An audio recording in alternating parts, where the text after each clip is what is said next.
Mientras esto ocurre en Bogotá, algunos municipios, como vimos en la ciudad de Cali, el presidente Duque anunciaba cambios que parecen ser sustanciales al proyecto de reforma tributaria que ha sido el detonante de las protestas. ¿En qué consisten esos cambios anunciados por el mandatario Rubén Darío Bayona?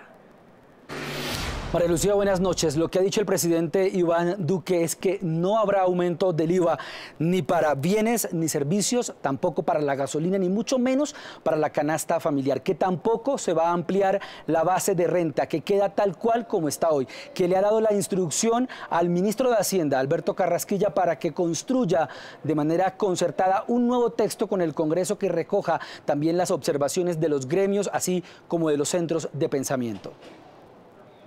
Dentro del trámite legislativo del nuevo texto no se incluyan ni aumentos de tarifas a bienes y servicios relacionados con IVA, ni se alteren las reglas de juego vigentes relacionadas con ese impuesto. Y lo segundo, que también quede absolutamente claro que no se ampliará la base de contribuyentes del impuesto de renta, de tal manera que quien hoy no paga ese impuesto no lo va a pagar. Es importante señalar que el nuevo texto que se construya se va a hacer dentro del trámite legislativo, es decir, que el gobierno no va a retirar la reforma tributaria, que el nuevo texto se deberá construir en el trámite que surte actualmente en el Congreso el proyecto que fue radicado por el Gobierno Nacional. El próximo lunes, el ministro de Hacienda convocó a los ponentes de las comisiones terceras para sentarse y empezar a debatir esta propuesta. Rubén Darío Bayona, Noticias Caracol. Rubén, gracias. Pero ¿qué tan trascendentales pueden ser estos cambios que anuncia el presidente? Hacemos contacto hasta ahora con nuestro compañero Víctor Grosso. Víctor, el presidente Duque acaba de decir, leo textualmente, dentro del trámite legislativo del texto no se incluyen ni aumentos ni tarifas a bienes y servicios relacionados con IVA, ni se alteran las reglas del juego vigentes con este impuesto.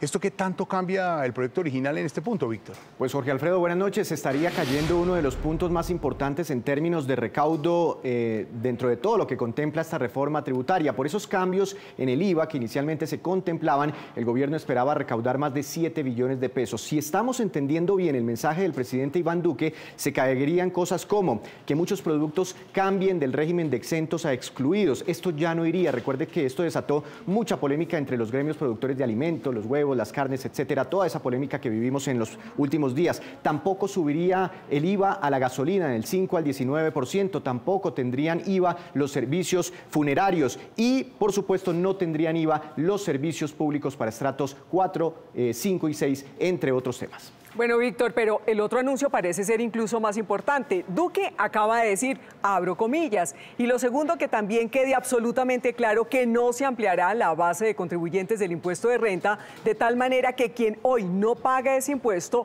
no lo va a pagar. ¿Esto no es bajarse del tema más grueso del proyecto original? Claro, Malú, porque recordemos, mirando en términos de recaudos, este punto de renta a personas naturales, por este punto el gobierno nacional esperaba recaudar 17 billones de pesos, el gran grueso de la reforma tributaria.